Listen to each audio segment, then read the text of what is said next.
Nagtaguyod ng buhawi ang isang bayan sa Michigan sa Amerika. Tinangayang bubong at pader na maraming kabahayan, mabutit wala namang taong nasaktan. Lalo pat kasabay daw ng buhawi ang pagbuhos ng malakas na ulan. Nangyari yan walang 2 linggo lang matapos ang sunod-sunod na buhawi sa iba pang estado na ikinasawi ng mahigit 30.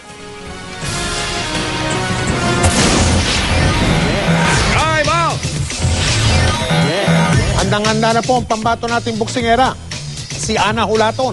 Sa bakbakan nila ng Argentina na si Jessica Marcos, hindi raw alintana ni The Hurricane ang pagpuyo kamakailan sa kababayan natin si John Real Casimero sa Argentina, kung saan gaganapin din ang kanyang laban. Makitime out po muna tayo kay Mark Zambrano. Sa harap ng kanilang mga tagahanga sa San Martin, Argentina, ipinakita ni Ana the Hurricane Hulaton at Jessica La Leona Marcos ang kanilang kahandaan sa kanilang bakbakang binansagang laban ng lahi, gyera sa Argentina. Sa weigh-in, kapapasok ang dalawa sa tinakdang timbang. Si Hulaton, 122 pounds. Ang hometown fighter na si Marcos, 120.6 pounds. Kitang-kita sa pangangatawan ng WBO Super Bantamweight Champion na si Hulaton ang bunga ng pinaigting na ensayo para sa kanyang title defense. Patunay daw na hindi minamaliit ni Hulaton ang 26 anyos na Argentinian na si Marcos na ngayon may 18 panalo, 6 by knockout at wala pang talo. So for me, it's not something new. It's something that I've been trained to do. It's my lifestyle. Does it bother me? Absolutely not. Okay. Ayon sa trainer ni Hurricane Ana, hindi iniisip ni Hulaton na lyamado si Marcos kahit mismo sa baluarte nito magaganap ang laban. Hindi rin siya natatakot na baka maulit ang nangyari sa isa pang Pinoy boxer na si John Real Casimero matapos itong kuyugin sa Argentina.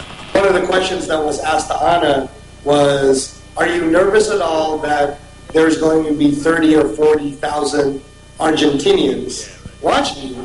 And in a way she kind of responded by saying, well, I never get nervous because I always have 30 million Filipinos watching me. Mga kapuso, maraming salamat sa suporta.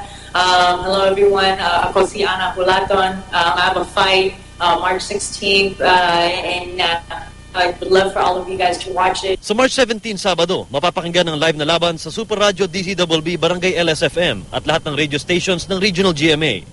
Mapapanood naman ang laban ng lahi, gyera sa Argentina, Ana Hulaton versus Jessica Marcos sa Linggo, alas 11:15 ng umaga sa GMA Network.